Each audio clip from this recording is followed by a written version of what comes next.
That is the exploration that awaits you. Not mapping stars and studying nebula, but charting the unknown possibilities of existence. With those words, Patrick Stewart's final adventure as Captain Picard on the TV series Star Trek The Next Generation culminated as the all-powerful being that Q episode was imparted a lesson amazing to his on-again, off-again frenemy. The Final Frontier, that Star Trek catchphrase that is as old as the final franchise episode itself, of TNG was is about incredible. more than just exploring outer space. Look how this trailer to Picard is so accurate to what happened, 20 years later or whatever on the final episode of TNG. It's awesome. As Stewart returns to the small screen in the unlikely yet somehow also inevitable Star Trek Picard, one must ask, has Jean-Luc taken Q's lesson to heart in the 26 years since that encounter? Or, more specifically, have the writers and producers of the new show done so? Alright. This is a in the title of the video, see Picard Episode 1 Premiere Review, no spoilers. They say there are no spoilers, so let's check this out. And yet, he is haunted by what transpired back then, by Starfleet's response to the catastrophe, and perhaps most of all, by the memory of his friend and fellow officer Data, who sacrificed himself for Picard and Nemesis. But our beloved captain, and make no mistake, Stewart instantly finds his inner Jean-Luc in the premiere despite almost 20 years since he last played him, is shaken from the slumber of his self-exile when the mysterious Daj arrives in his life, on the run, and in desperate need of help. I am pretty curious how the new characters are going to be, actually. I mean, you can't just have it just be only the original cast, because that would be just trying to copy the original and not be different. I mean, you gotta bring back Picard, of course, and maybe some others, but you also gotta have some newer characters and a younger cast as well. Otherwise, it just wouldn't make any sense.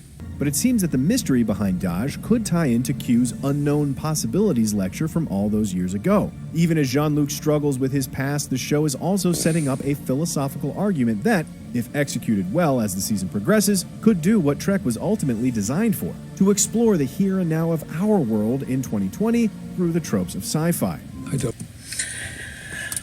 I actually am curious if Q will come back. I mean, obviously his character would never age. He's basically like a god, basically. But, I mean, the actor's going to age, so I don't know what they're going to do. I mean, they got Data in there, and obviously the actor, Brent Spiner, has aged, so they found a way to make him still look like Data from TNG. That's pretty awesome. So I'm curious as to what they're going to do if they bring back Q.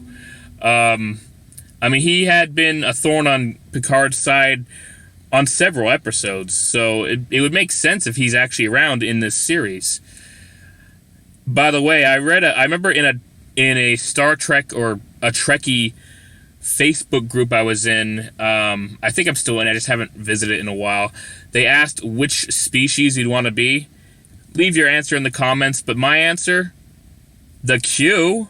Who else? They can do like anything they want. That'd be the most awesome species to be. I don't want the game to end. I can see that, Captain. While this episode is mostly planet-bound, there's still enough martial arts and phaser fire to keep action junkies happy. That Jean-Luc appears to have trouble keeping up with the action at times is a nice touch of realism, though one expects this will not always be the case as the show continues. That said, the premiere episode does feel somewhat disjointed, as if some connective tissue between scenes is missing. And it also takes a perhaps too leisurely pace while setting up the bigger storyline of the show. While the legacy cast such as Jonathan Frakes, Jerry Ryan, Marina Sirtis, and Jonathan Del Arco are also mostly absent, awesome, which is fine. Stewart is on the record as saying that he did not want this to be a retread of The Next Generation. Makes sense. And it certainly isn't that. Instead, Shouldn't Star Trek Picard looks to be building on the world that we last saw in the 2009 J.J. Abrams Star Trek, as well as, of course, on where we parted ways with Jean-Luc in 2002. So far, Picard feels like a natural, if surprising, continuation of that era, but also one that in tried and true Trek fashion has something to say about our world as well. Engage. So that makes me wonder if it's continuing off from the events that transpired in Star Trek 2009, where okay, that came out in 2009. You had to have seen the movie by now. If you complain about spoilers, just why haven't you seen it? Why are you watching this? What's wrong with you? But you know, a Romulan was pissed that his planet was destroyed, and then he destroyed the Vulcans' homeworld, you know, in that time, and then, you know, went back in time and started the Kelvin timeline and went on to, again, in 23rd century instead, to destroy the Vulcan homeworld again and almost destroy Earth. But, like, so this will be taking place after the events before the time traveling happened. So it's still in the original timeline, but after Romulus, the planet, and Vulcan homeworld is gone. I mean, it was destroyed in the original timeline, right? I don't remember. It's been a long time. But it'll be interesting. I mean, for once, they're going into the future, going further ahead in time instead of going back like they always did. Like with Enterprise, they went back in time. Although it was although even though that series was a mixed bag, it's interesting what they do, especially towards the end of the series, which I haven't gotten to that point, but I look forward to it. I've heard season 4 was incredible, actually. It's too bad that once they really got their feet on the ground, it was canceled. But and then, of course, there's Star Trek Discovery, which is in the original timeline and taking place not too long before the original series. That series, I feel like, was kind of unnecessary, to be honest.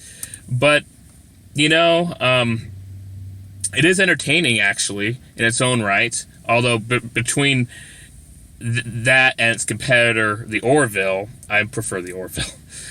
But I'm glad they're actually finally moving forwards. Like, it's about time they moved forward instead of just always moving back every time. Star Trek Picard is off to a good start, logically awesome. extrapolating from where we last saw the title character, while also bringing unexpected elements together to give a different spin to Jean-Luc's world, and Patrick Stewart doesn't miss a beat stepping back into Picard's shoes. That's While awesome. the pacing on the premiere is somewhat wonky at times, so far, this is a fresh new direction for Picard and Star Trek in general. Cool. I look forward to watching Star Trek Picard when I get a chance to. Those in the comments, if you've seen the premiere episode, do you feel a 7 is a good score? Do you feel that's like that's an accurate score? Do you feel like it's a fair score? Is that score too high? Is that score too low? Let me know in the comments below. I will read the comments. I appreciate it. I'm a small YouTuber. I can read literally every comment that's sent to my videos. Please be civil. Please be nice in the comments. If you didn't like the first episode of Star Trek Picard, you can state that down there. But please be nice. Don't be rude about it. It's, you know, it's a TV show. It's not life or death. If you really enjoyed the episode and you feel like IGN was a little harsh on it with the 7 score, let me know below. Don't show hatred towards IGN for this, though. I mean, maybe they were fair in their judgment. Maybe they weren't. I don't know. But IGN is a respected company. They've been around a long time. And they're usually good. I will admit there have been times where they really sucked. I didn't like their review of Sonic and the Black Knight. I never played that game, but like the way they ended the review just sounded like kind of like a smart-assy thing to say. But that game is considered one of the worst Sonic games ever made.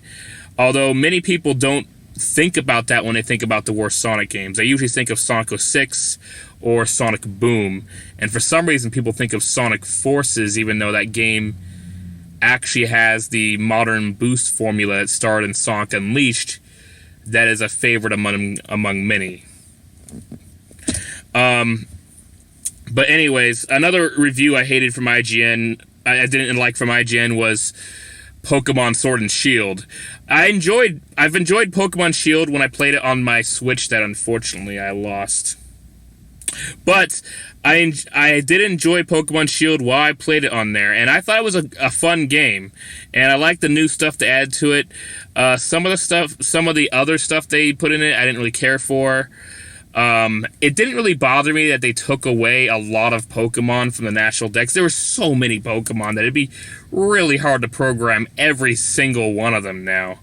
But so I do kind of understand that, but I will agree that the IGN review of it and same with the GameSpot review were both disgraceful.